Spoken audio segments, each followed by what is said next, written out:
Good evening and welcome to Chicago Tonight. I'm Amanda Vinicky. Paris Schutz and Brandis Friedman have the evening off. On the show tonight. And I think with the vaccine cards and getting the test before, I think it should be safe. Amid rising COVID cases, Lollapalooza is back. We talk with music fans and artists about the event's controversial return. A global shortage of computer chips is already driving up the price of cars and could soon hit smartphones and other devices. Saving Chicago's trees. We hear how a newly created advisory board could help restore the city's urban canopy. Jeffrey Bayer on the status of the beloved and endangered Czech restaurant in Cicero in tonight's Ask Jeffrey. The tactile friendly details, we use very, very soft fabrics. A local designer inspired by her daughter's sensory processing disorder creates a specially designed clothing brand. It's the fishing invention of the century. There's never been anything like it. Popeil's Pocket Fisherman. And Ron Popeil, the inventor and TV pitchman behind the Pocket Fisherman, the Veg-O-Matic, and more, dies at 86. We dip into our archive for a 2005 throwback. But first, some of today's top stories. Cook County is now seeing substantial spread of COVID-19. That was the word from the CDC this afternoon, which now recommends everyone in Cook County wear masks indoors, whether or not they've been vaccinated. Other Chicago area counties under that same warning are DuPage, McHenry, and Will counties. Also this afternoon, Governor J.B. Pritzker announcing everyone must wear face coverings in state facilities regardless of vaccination status. And just about an hour and a half ago, Governor Pritzker announced he has signed the bill creating an elected board to oversee Chicago public schools. The law will increase the existing 7-member body to a 21-member elected board over the next 5 years. The measure passed the General Assembly over the objections of Mayor Lori Lightfoot, who'd pushed for a hybrid model with some members elected and some appointed. In a statement, the governor said, quote, "I look forward to ongoing conversations with the General Assembly and Mayor, in particular about the district's finances, board members' compensation, and campaign rules." The city slaps 2 companies with nearly $1 million in back pay and fines for violating Chicago's sick leave law.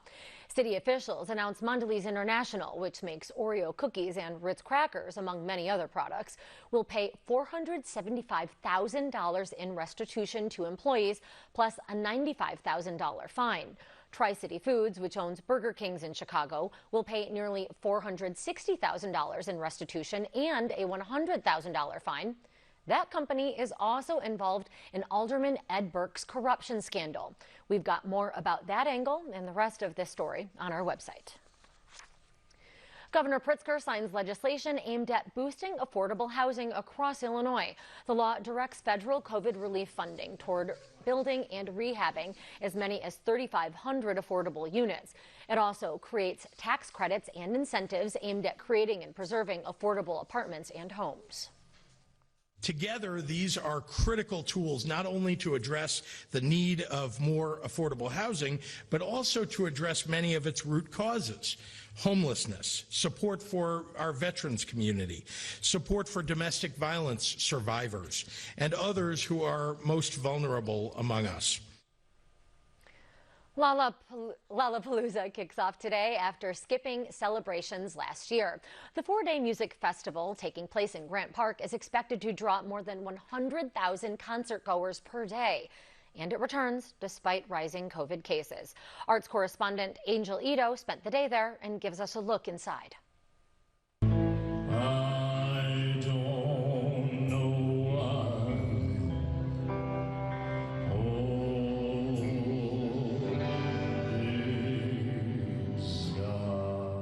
As you can see, Lollapalooza is in full force here in Grant Park, and despite COVID numbers being on the rise, attendees say they're well aware of the risks.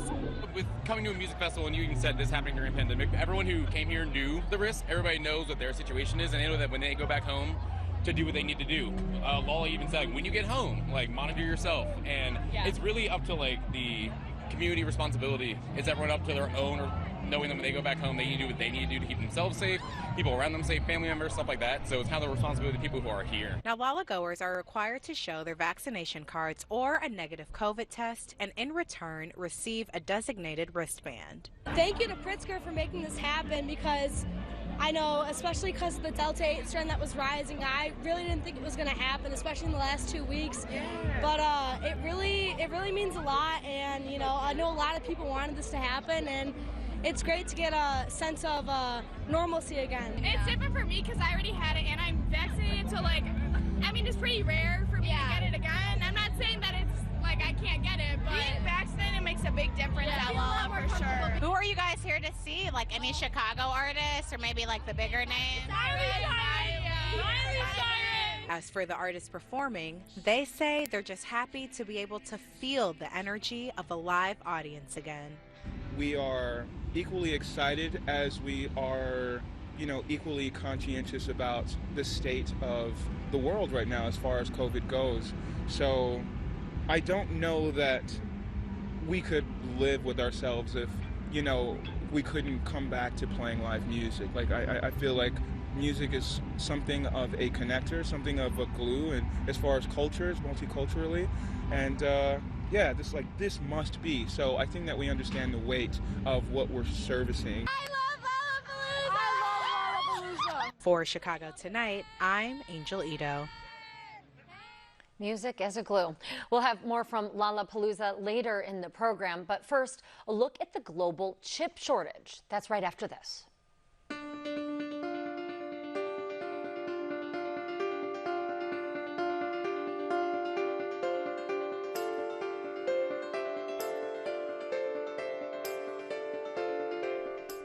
One impact of the COVID-19 pandemic has been the disruption of global supply chains and manufacturing. Manufacturers of computer chips in Asia have been hard hit, and that means companies making products that rely on these chips are feeling the pinch. It's estimated that U.S. automakers alone will make 1 million fewer cars this year because they're unable to source the computer chips they need. That in turn has driven up prices of used cars sharply. But other manufacturers are also starting to be impacted, with Apple saying the chip shortage could soon affect iPhone production. Joining us now to give us their take on when these shortages might end are Seda Mehmek, professor of electrical and computer engineering, as well as computer science at Northwestern University, and Robert Sloan, head of the computer science department at the University of Illinois, Chicago. We welcome each of you. And Seda, let's begin with you. Could you just give us the main reasons for this shortage that we're seeing right now? Is the entire disruption due to the pandemic? To a large extent. And a few things coincided during this period of time. There was already an increasing demand for electronic products, internet-based and cloud-based services which rely on electronics. However, with the pandemic, the way we work, the way education system has been running, everything got changed so quickly, and we have started relying more and more on these electronic devices to work at home, for remote learning, and for entertainment. And that has driven a skyrocketing demand on electronics. At the same time, some industries, most prominently the auto industry, has tried to brace itself for closure of plants, for reduction in demand, by reducing their production. And because of that, they have reduced their demand from the chip manufacturers. Yet, at the same time, other product producers, other electronics producers actually moved in and scooped that slack and that reserved production from the chip manufacturers. All in all, this has created a significant misalignment between what the chip manufacturers have been allocating their resources for and what electronic producers, electronic product manufacturers have been planning for. So it seems like there is a particular dearth of this when it comes to the auto industry, and at the same time, not the others. And yet now this disruption is more widespread. Again, we just noted Apple. So, Robert, can you talk about how broadly is this being felt and what industries are impacted at this point? At this very moment, the worst problems are in the auto industry.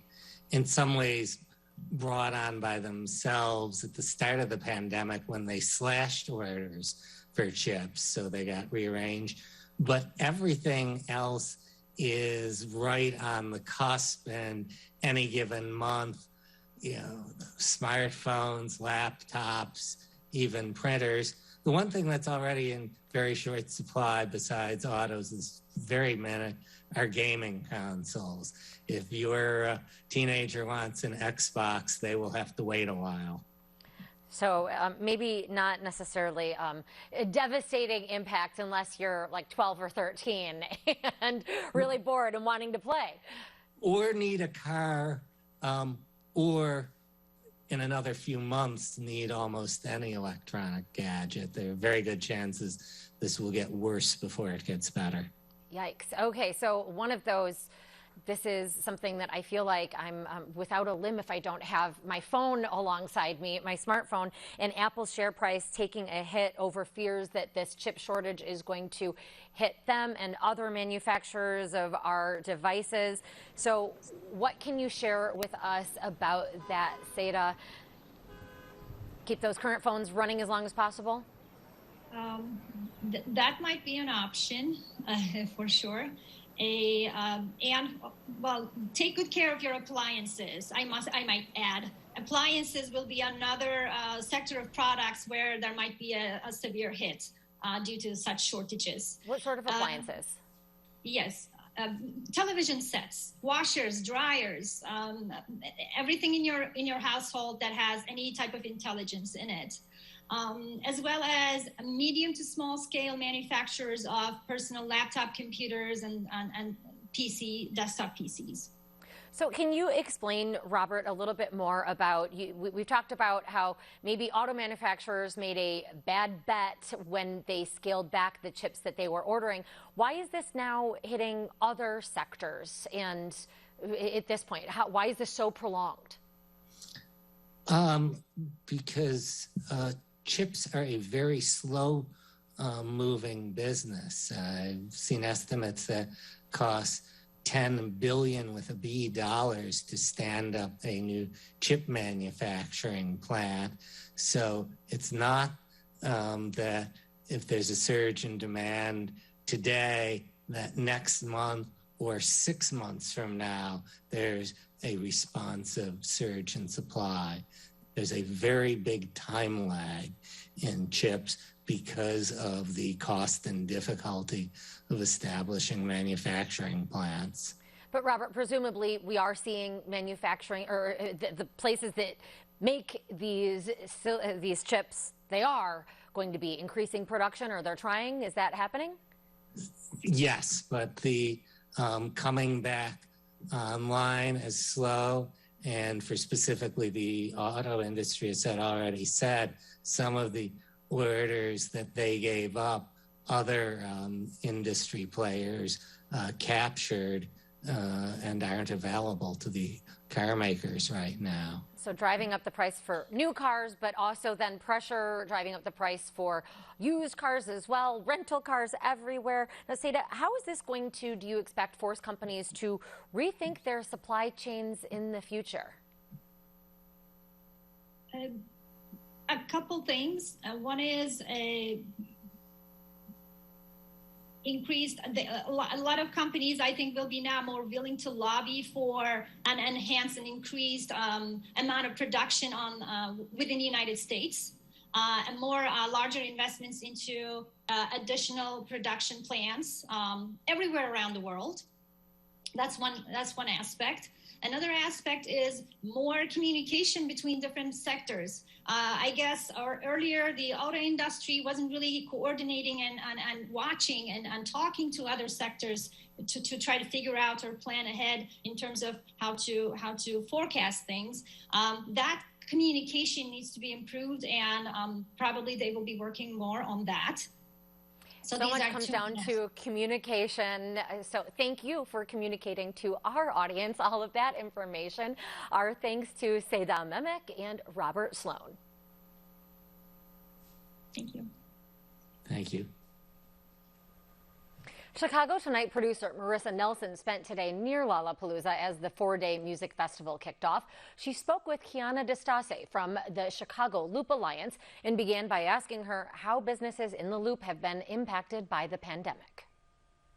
It's obviously been tough on everyone, but for folks in the Loop, you know, the Loop is a large majority worker population, so when people weren't working, it's been, you know, a long time getting people back, but people are finally coming back to the office, and certainly people are coming back downtown, so we're excited for that to keep accelerating.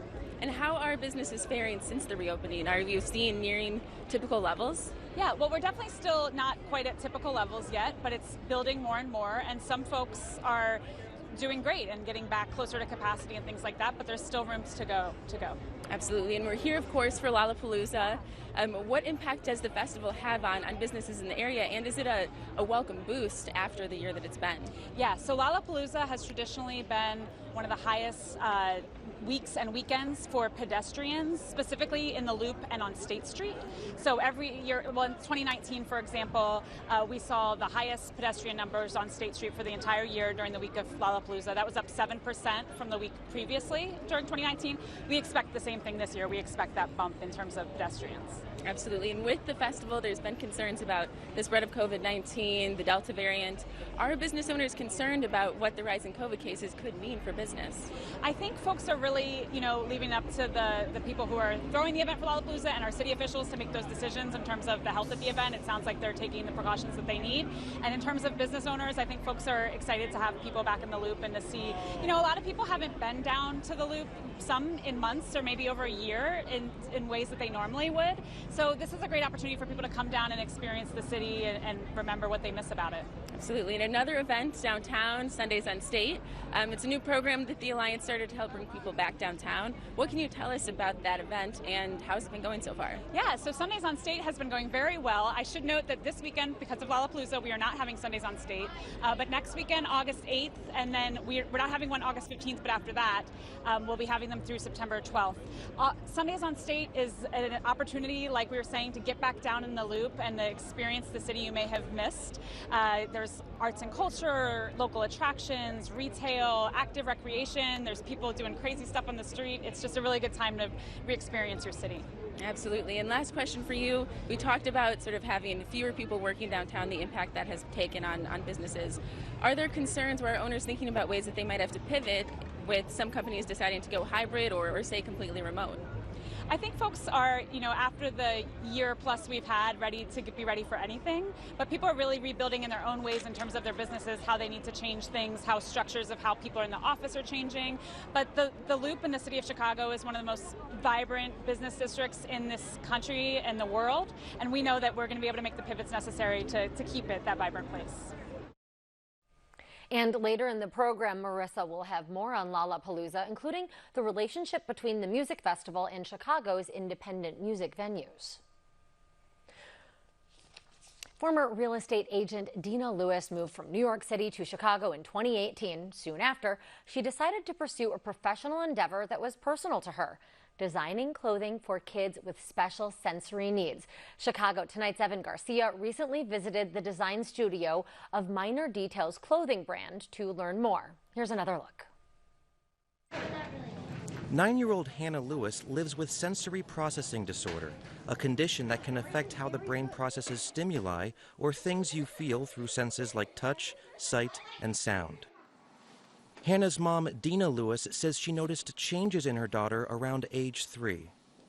She couldn't handle loud sound. She couldn't handle bright lights. And clothing became a challenge, to say the least. I mean, we had meltdowns every morning. Transitioning into any season that involved sleeves became agonizing. And I quickly realized that she just did not like the feeling of clothing against her skin. While looking for clothing to fit Hannah's needs, Dina didn't find anything very inspiring. The options for sensory-friendly clothing were horrific. So a lot of solids, just very basic. And so as she got older, I really wanted to create something that was more fun and more stylish, that she would want to wear. So in 2019, with the help of designer Lauren Markt, Dina launched Minor Details, a stylish line of clothing designed to give comfort to kids with different sensory needs. When you've got sensory processing issues. For some kids, they want more sensory input. They want to feel things more. They want tighter clothes. They want their clothes to feel like a little hug against their skin. Other kids want less sensory input. They want clothes that are loose, that don't touch their skin. We created these, which is a little Bermuda short. Very drop crotch, very, very soft fabrics.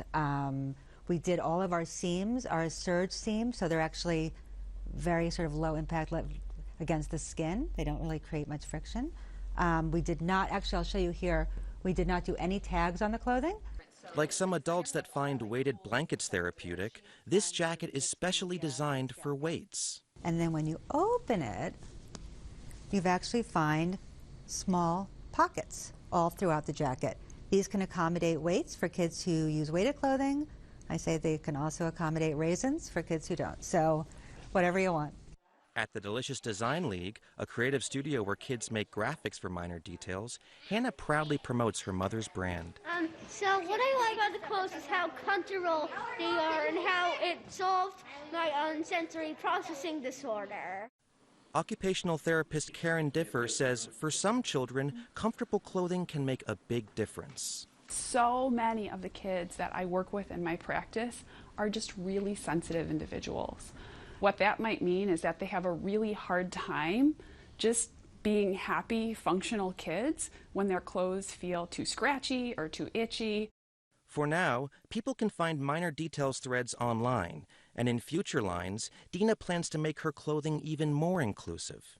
And I really want to, for children who have braces, for children who have ports that they need to accommodate, to really bring this clothing to a point where it can really serve as many kids as need it. For Chicago Tonight, I'm Evan Garcia. There are differing opinions on sensory processing disorder within the medical community. Some doctors believe it's a standalone condition, while others think it's a symptom of disorders like autism. And some believe certain children are just hypersensitive to stimuli. Minor details, not just for kids. It also has an adult line of comfortable clothing. Visit our website to learn more. Still to come on Chicago Tonight, saving Chicago's trees. We hear how a newly created advisory board could help restore the city's urban canopy. We go back to Lollapalooza to hear about the relationship between the festival and the city's independent music venues. Jeffrey Bear on the past, present, and potential future of Cicero's Kloss restaurant in this week's Ask Jeffrey. And dynamic TV pitchman and inventor Ron Popeil dies at 86. We dip into our archive for more on the man behind The Pocket Fisherman, Mr. Microphone, and Showtime rotisserie. But first, some more of today's top stories. The man facing murder charges in a shooting during a Puerto Rican Day celebration last month has been extradited to Chicago. Chicago police say 34-year-old Anthony Lorenzi was taken into custody at O'Hare late Tuesday night after being extradited from San Diego. He's charged in the murder of Giovanni Arzuaga, whose girlfriend, Yasmin Perez, was also shot and killed in the incident. Lorenzi is expected to appear in bond court tomorrow. If you're along the lakefront today or tomorrow, watch out for dangerous swimming conditions. That's the word from the National Weather Service, which issued a beach hazard statement for Chicagoland and Northwest Indiana's lakefront. The weather agency warns of 4 to 7 foot waves and strong currents, likely until 7 o'clock tomorrow night. Some of Chicago's most famous offspring are about to be known by name. 2 of the 4 piping plover chicks, hatched and raised on Montrose Beach this year by their well-known parents, Monty and Rose, are set to have their names revealed in a live-streamed ceremony tomorrow at 5 p.m. The Chicago Piping Plovers team that watches out for the endangered birds took suggestions from the public to name the little ones, asking for monikers that reflects the city's culture, diversity, and history. We've got a link to tomorrow's big reveal on our website. Up next, details into a new advisory board working to save Chicago's trees. Stay with us. Don't ever miss Chicago Tonight. Subscribe to our podcast. Get a daily download of our show delivered to your desktop or mobile device. Go to WTTW.com/Chicago Tonight podcast and subscribe. Chicago has been losing an ally in the fight against global warming. trees.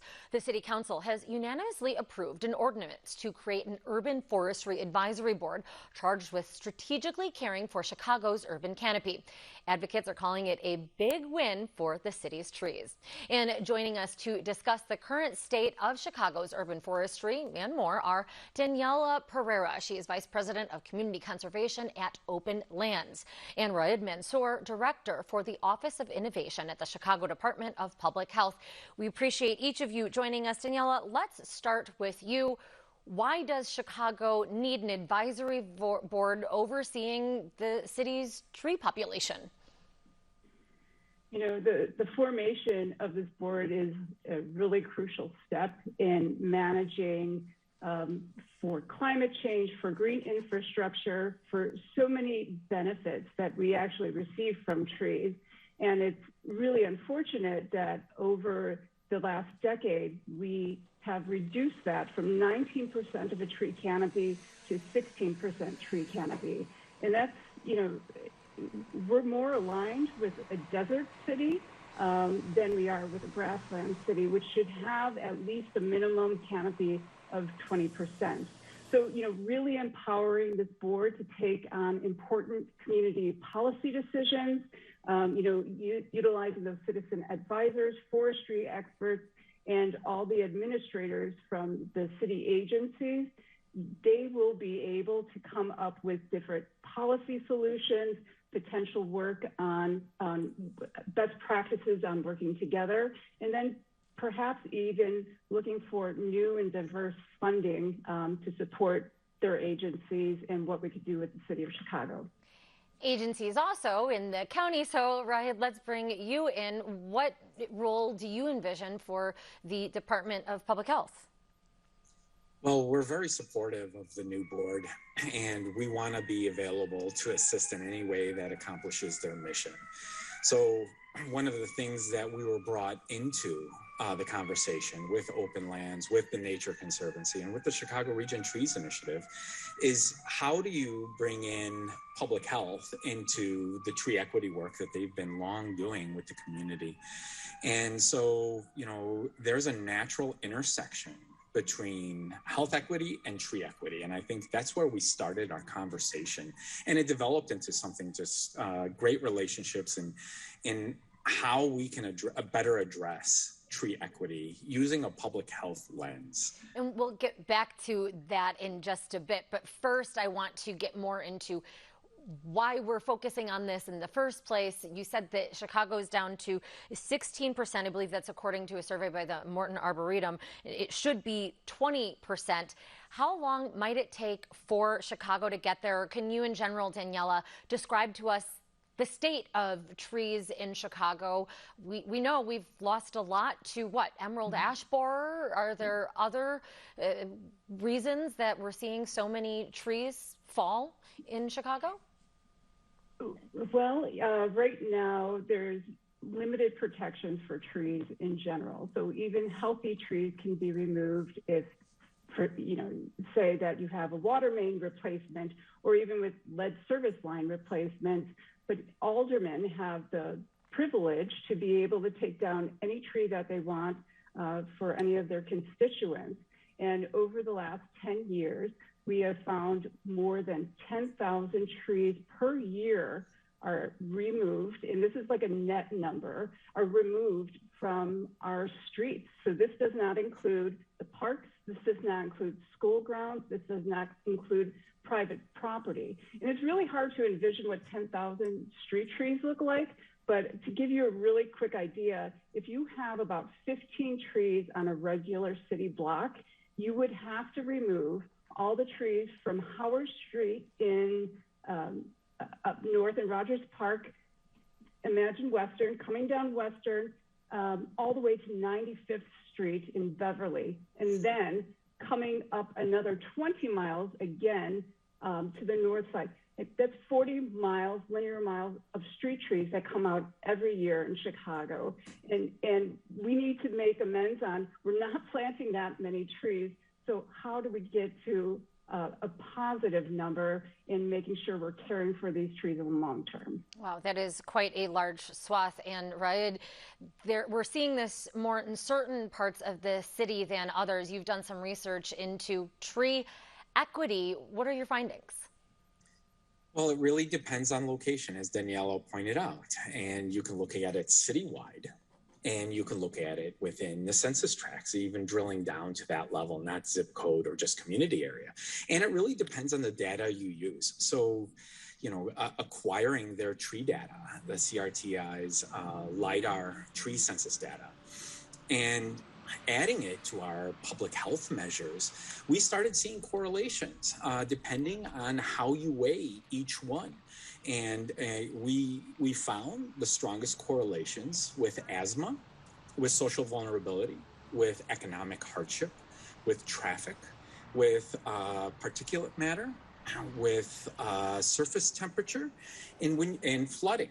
So when you take all these variables together, now you can start getting a better picture of how we can better achieve tree equity and health equity together when we mix these variables into one platform. These data are available publicly, but in disparate places. You have them, some are in the Chicago Health Atlas, some are with NASA. So, you know, I think it makes it easier for the community and for internal stakeholders and community organizations just to bring it all together on one platform. So trees doing so much, storing carbon, absorbing pollutants, providing shade, all of that. Now, Daniela, can you, in the about minute that we have left, give an envision of what this board will do? Are there particular policies that you expect to recommend? For example, requirements for developers, anything along those lines? Well, really coming to a point on valuation of trees that have to be removed during development. Right now, there's a one-to-one tree replacement. So if you take down a tree that might be, you know, something big that you want to hug and replace it with a 2-inch caliper tree, well, that's not going to give us those ecosystem services or those benefits that that tree that has been removed leaves us with.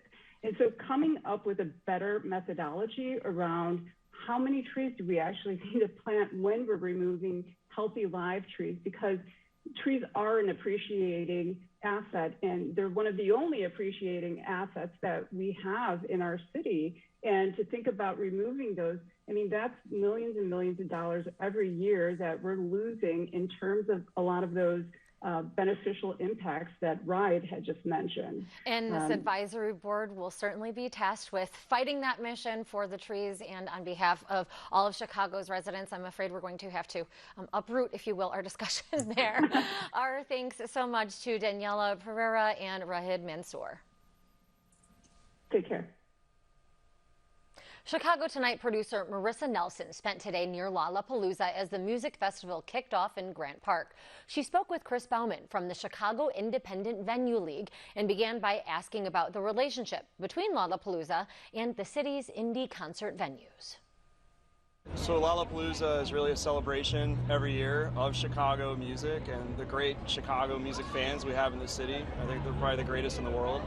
So every year we're able to come together and Lollapalooza comes to town, and some of the greatest talent in the world are featured on stage. Absolutely. And what impact does Lollapalooza have on Chicago's independent music venues?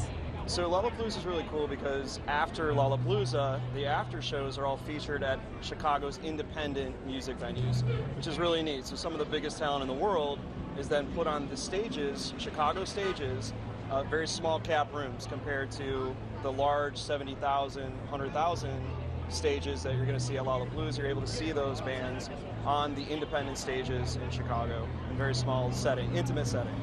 And many people that we talked to today going into the festival said this is their first music event back since the beginning of the pandemic. What does it mean for Chicago's music scene to have Lollapalooza back this year? It means a lot. It's a rebirth. It's a celebration, right? We're back. That's amazing. It's been a very long 2 years. So I think it's everyone coming back to music, everyone getting back together and really celebrating summertime shy, right, in Chicago from across the world. Now, first to close, last to open, that's a phrase we heard a lot over the past year, especially in regards to the music scene. How are venues faring now that they've been able to reopen? I think the jury is still out. We're going to have to see what happens with variants. The Delta variant is concerning. Social distancing means we're shut down. So whereas other businesses, it might be a mandate to shut down. If we have to social distance, some genres just don't work with 6 feet of separation. Some genres don't work seated, right? So any sort of social distancing means that the venues are essentially shut down again. So it's our hope that moving forward, we're able to break this. People need to get vaccinated. That's really the ticket, right, for lack of better expressions. It's your ticket to being able to do more Lollapaloozas, coming out to Chicago's independent music venues, things like that. So please go get vaccinated. We are cautiously optimistic, I think, is the best way to say it, Marissa, right now. And are venues owners concerned? We see COVID rising. You mentioned the Delta variant spreading. And then we also have Lollapalooza, which there's some concerns that while it's bringing music back, it could also perhaps spread the virus. There is concern.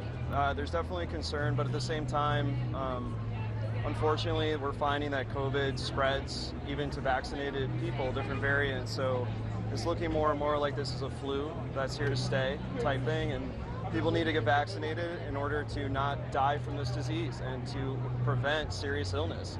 And that's the key, right? So we're very, again, cautiously optimistic. We still have a long road ahead. It's been a very long 16 months being closed down, but we're here, we're standing, and we're here at Lollapalooza celebrating Chicago music. And you mentioned sort of the possibility of more restrictions or a return of restrictions. Would independent venues be able to survive if those were to return? We would not. It would be very hard. It was a very long struggle to get the funds that we needed from the federal government. Our congressmen in Chicago especially really stepped up. Our senators, Durbin and Duckworth, really stepped up. And so we were able to get this funding that allowed us to stay open through Save Our Stages, through NEVA, the National Independent Venue Association, and Civil, the Chicago Independent Venue League. But to do that all over again, it would be extinction, unfortunately. So we are hoping that everyone goes out, gets vaccinated. It will prevent you from getting seriously ill from this disease, and we can go off to normalcy again, like this festival. And you mentioned the possible extinction of independent music venues here in Chicago. What would that mean for Chicago's music scene? Chicago's music scene is looked at by the rest of the world as the epicenter of independent music in the world. We found that out through COVID. The rest of the country was looking to us, for leadership because of our vibrant independent scene. The businesses thrive on our music venues. There's studies that show that for every $1 spent on a Chicago independent ticket, $12 in economic stimulus is generated, right, from restaurants and parking and you name it, bars in the surrounding areas.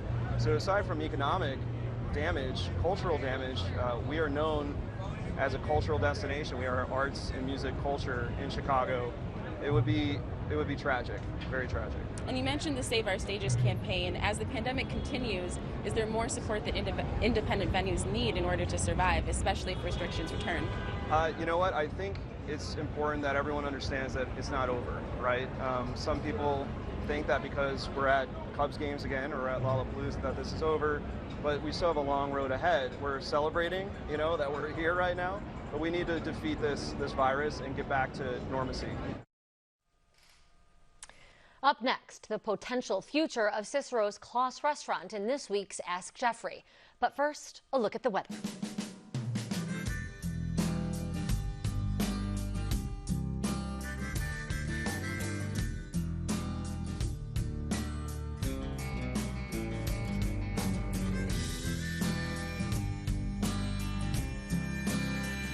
Chicago Tonight is made possible in part through the generous support of the Julius Frankel Foundation. The old world meets the new at a legendary Cicero restaurant that's long served as an anchor for Chicago's expansive Czech community. But now its legacy is under threat. Jeffrey Baird joins us with the story of the Kloss restaurant in this week's Ask Jeffrey. Welcome back, Jeffrey. Good to be with you. Great to be with you too, Amanda. All right, now let's get to that question. I know you're hungry to answer it. The viewer wants to know, they ask, I recently attended a fundraising event being held by various Czech groups in Cicero. They are trying to purchase the old Kloss restaurant on Cermak Road and save it from demolition. What is the story of this unique old building? So, Jeffrey, what is it? Right. Unique, you said. That is truly the right word to describe the Klaas restaurant. You're going to see what I'm talking about in just a minute. As our viewer points out, it is still standing, at least for the moment, in West Suburban Cicero on Cermak Road. Let's take a look at what this place looks like. And if you're hungry, I'm afraid you're out of luck because it's a shuttered restaurant right now. You can't miss the building's gabled roof and old world character, though. Notice the coats of arms and flourishes like bells and statuettes on the facade. This feels like something you'd stumble upon in a rural village in Eastern Europe. And a signature highlight of the restaurant are its expansive murals in various rooms, which depict different stories and themes. Some have been lost, but others survive under several layers of varnish, like these from the Russian Room, painted by a local artist named Gennady Gordeyev during the Great Depression. As I said, the restaurant is currently boarded up, but we got these photos actually from the artist's granddaughter. The restaurant's origins date back to 1922, when a Czech immigrant named Adolf Klaas opened a tiny operation on the site, just 6 tables and a lunch counter. Klaas served Czech staples like chicken paprikash and dumplings, and of course, that wonderful Czech beer. Over the decades, the business and the building grew considerably, eventually holding as many as 350 people in its banquet rooms and bars. After Mr. Klaas died in 1962, various owners kept the business going, and the restaurant became kind of a must visit for Czech and Czech American celebrities, dignitaries like former U.S. Secretary of State Madeleine Albright, who visited, and a wide range of musicians who would sometimes perform there. Klaas ultimately closed its doors in 2016, mostly for financial and operational reasons, although many hope the doors are not closed for the last time, and we're going to have more on that in just a moment. I think I actually know somebody who visited and partied in one of those banquet rooms. My best friend's grandfather, who was Czech, celebrated a birthday there once. And Jeffrey, Chicago does have a rich history of Czech communities calling Chicago home. That's absolutely right. The first wave of Czech or Bohemian immigrants started out settling in Pilsen on Chicago's Lower West Side. This is before it was a Mexican-American neighborhood. This was in the late 1800s. And the neighborhood even gets its name from the Czech city of Pilsen, where Pilsner beer originated. And you can even see, if you look closely, the distinctive Baroque architecture that Czech residents built all over the neighborhood and in neighboring Lawndale. Eventually, many who could afford to leave the city moved west to Cicero and Berwyn. A big draw to Cicero was the Hawthorne Works Western Electric plant, which employed many Czech immigrants and families who made America's first telephones, and many of the telephones all over the country. A connecting line, sort of literally, that runs through all the communities that we're talking about here is 22nd Street, which of course now is known as Cermak Road, and it's named for Mayor Anton Cermak, Chicago Mayor Anton Cermak, who was himself a Czech immigrant. Now, he served only 2 years in office in the early 1930s because of his untimely death.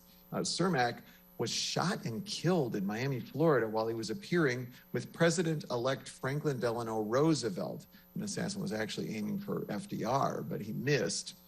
After he was shot, the wounded Cermak supposedly said to Roosevelt, "I'm glad it was me and not you. I'm glad it was me instead of you," actually is the quote. The veracity of that quote has been questioned by scholars, but it's actually inscribed on the wall of Cermak's crypt in Bohemian National Cemetery. Love anytime we can get a little bit of Chicago political history worked into this, but let's get back to that Klaas restaurant, Jeffrey. You mentioned that it is currently unoccupied, not in great shape, not serving up Czech foods. What is its future? Yeah, right. I digressed there. So getting back to the question, since its closure in 2016, the restaurant has unfortunately fallen into some disrepair, but a coalition of Czech residents and Czech groups, rather, and local residents say that they have a tentative deal to buy and restore the building. Here's the catch. They have to raise $500,000 by October, and then quite a bit more for the restoration, which they're trying to raise through a GoFundMe campaign. The goal is to turn the building into a museum of Czech history, as well as a bar where you can get that Czech beer again, and an event space. They also hope to use it as a resource center for the now largely Latino community in Cicero. One organizer we spoke with hopes they can help people navigate legal and immigration issues and offer job training, language services, among other things. But of course, it all depends on whether that money can be raised. So a true potential bohemian vibe going forward. Thanks so much, Jeffrey. My pleasure. And you can visit our website for more details about the Kloss restaurant and their fundraising efforts. While you're there, don't forget to submit your own question to Jeffrey Bear. That's at WTTW.com/AskJeffrey. Up next, the king of TV pitchmen in a 2005 throwback. But first, a look at some events happening this weekend.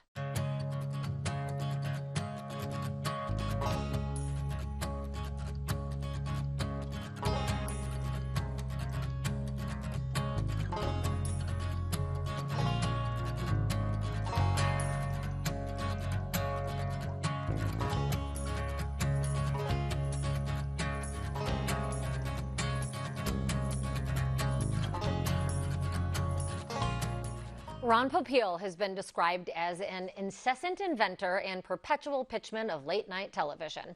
The Chop-O-Matic, the Veg-O-Matic, the Pocket Fisherman, and so many more. Popeil marketed and, in many cases, invented a wide variety of products that made him rich and famous. Born in New York, he moved to Chicago as a teen and later attended the University of Illinois. Popeil died yesterday at the age of 86. Back in 2005, John Calloway brought us this look at the master salesman and his life's work. Check it out. Ladies and gentlemen, I'm going to show you the greatest kitchen appliance ever made. It's called Chop-O-Matic. Of course, it's not enough to have a good product. You have to be able to sell it. And for years, Ron Popeil has been one of the masters. You will receive with your Chop-O-Matic, at no additional charge, a valuable recipe book containing 50 secret recipes by world-famous chefs. But the Popeil story begins with Ron's father, Samuel Popeil, and his uncle Raymond. Their mother was from the legendary Morris family of New Jersey. The Morrises were renowned pitchmen, salesmen who sold their household gadgets in colorful street demonstrations. By the 1940s, the Popeil brothers had become expert pitchmen themselves, and they headed for Chicago. And they start making their own gadgets. In fact, they concentrate on making gadgets that you could then wholesale to other pitchmen. So they became one of the leading suppliers of pitchman products. Here's another great little product. Ron Popeil grew up with his grandparents in Florida and barely knew his father when he arrived in Chicago as a teenager in the 1950s. But Ron did not learn to sell from his father or uncle. Out on Maxwell Street, they have a little special. How much are they? They're just $2 for one. His role models were the Maxwell Street pitchmen who sold products by the Popeils and others. If you want to clean it, you want to wax it, you want to seal it, you want to protect it, this is the one. You don't have to wash that automobile. By the time he was 15, Ron Popeil was a pro. I kept my stuff in a fish store, and I would set up on the street and sell my product during the day. I'd have a couple of Coca-Cola boxes I'd be standing on and give a demonstration every 6 minutes.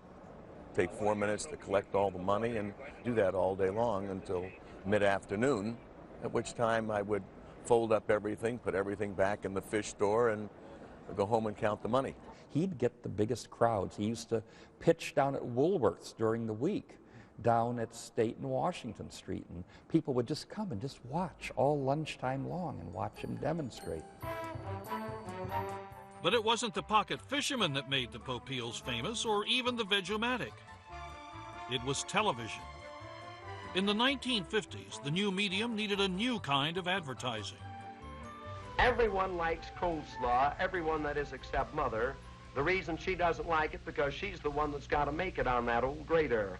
And oh, the scrapes on her poor knuckles. TV stations needed the pitchmen as much as the pitchmen needed TV, because here were people who knew how to sell by sight.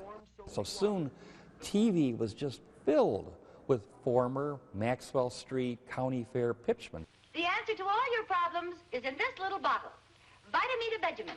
Of course, the Popeils didn't invent this kind of advertising. It was so common in the early days of television that Lucille Ball was spoofing it 4 years before Ron Popeil first brought the Chop-O-Matic into our living rooms. Or if Chop-O-Matic doesn't do everything I told you it would. That first Chop-O-Matic commercial lasted 4 minutes. But by the time the Popeil brothers released their first ad for the Vegematic, TV commercials had to be under 2 minutes. The solution? Talk faster. Look how easy Vegematic makes many slices at once. Now you can slice a whole can of prepared meat at one time. Isn't that amazing? In the 1960s, Popeil ads were everywhere. And while we may have found the commercials humorous or even annoying, we still bought the products and made the Popeil brothers millionaires. Many people will look at TV advertised products and associate them with something that doesn't work and it's cheap, but not with the Popeil products. In fact, I actually have some really early Popeil products, and they're in my kitchen, not just as decoration, but actually we use them. After a while, Ron Popeil wasn't satisfied marketing products for his father and uncle, so in 1964, he and a partner started their own company, Ronco. Are you a non-smoker bothered by smoke from someone else's cigarette or cigar? Now put an end to this unpleasantness with the amazing smokeless ashtray by Ronco. Ron didn't manufacture the products like the Popeil brothers. He devoted his energy to marketing. His first product? The Ronco spray gun. This spray gun package comes with enough fertilizer, weed killer, and insecticide to do a small lawn or garden. The commercial cost $550 to make. Ron used his own voice and a friend's car and sold 1 million spray guns. Ronco went on to release a seemingly endless array of products. Sometimes they marketed existing products like the Seal-A-Meal, but most were new inventions like the inside-the-shell egg scrambler, the record vacuum, and of course, Mr. Microphone. Hey, good looking. We'll be back to pick you up later. And while most of the products were battery operated, you would never hear a Popeil utter those words. Instead, they were cordless electric. And remember, it's only $9.98.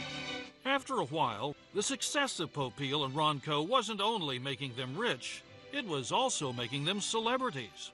How many times has this happened to you? You have a bass. You're trying to find an exciting new way to prepare it for dinner. And whether or not they liked it, the Popeil family's celebrity got a boost in a 1976 Dan Aykroyd bit on Saturday Night Live. Here's how it works. Catch a bass, remove the hook, and drop the bass. That's the whole bass into the Super Bass-O-Matic 76. Now adjust the control dial so that I get very serious when I create a product. And when Saturday Night Live is doing stuff about me or my family or the products that I have, I was a little fearful that people would stop buying our product thinking that they were just comical gadgets or jokes of some kind and not to be taken seriously. Super Bass-O-Matic 76. You'll never have to scale, cut, or gut again. Order again. The Bass-O-Matic spoof didn't hurt the Popeils at all. In fact, it secured their place as pop culture icons. I'm your host, Ron Popeil. And Ron Popeil doesn't seem to mind a bit. A 1999 episode of Futurama featured him as a talking head in a jar, kept alive by his own inventive technology. But wait, there's more. And Popeil provided his own voice for the episode. That up-and-coming young star. By the late 1970s, Ron's father, Samuel Popeil's health was declining, and so was the business. In 1979, Popeil Brothers was sold, and within 2 years, it was gone. In the mid-'80s, Ronco was going strong, but went bankrupt when its bank recalled a loan. For the next few years, Ron was back at county fairs selling to live audiences. I ended up buying all the inventory of the company myself personally, and the fastest place to liquidate it was at the county fairs. Over here, I have a piece of Swiss cheese, and look. By the early 90s, Ronco was again flying high, thanks to the infomercial. No longer limited to 30 seconds, Ron was back to his roots as a pitchman, selling kitchen knives, food dehydrators, and of course, the Showtime rotisserie. You set it and it's as simple as that. You know, it takes one day to shoot an infomercial, and I do the editing also, and it takes about 3 weeks to do that, and my workload for that product is basically over with. Ron Popeil has sold more than $1 billion worth of Showtime rotisseries, more than all the other Popeil and Ronco products combined. Whether you sell on Maxwell Street or whether you sell in the Woolworth store on State Street, selling is selling is selling.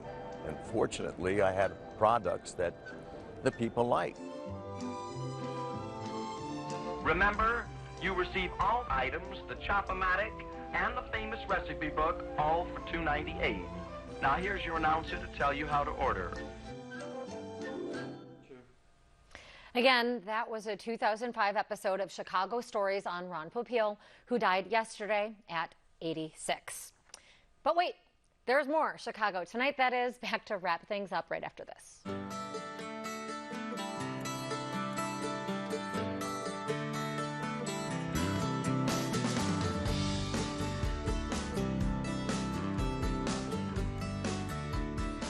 And that's our show for this Thursday night. Don't forget to stay connected with us by signing up for our daily briefing, and you can get Chicago Tonight streamed on Facebook, YouTube, and our website, WTTW.com/news. You can also get the show via podcast and the PBS video app. And please join us tomorrow night at 7 for the Week in Review.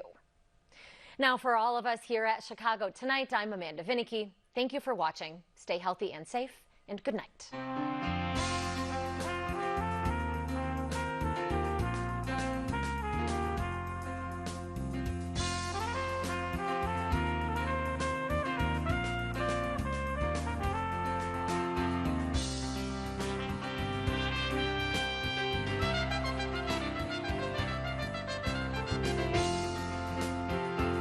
Closed captioning is made possible by Robert A. Clifford and Clifford Law Offices, a Chicago personal injury and wrongful death firm named on the 2021 expertise list of the best personal injury attorneys in Chicago. This evening's presentation of Chicago Tonight is made possible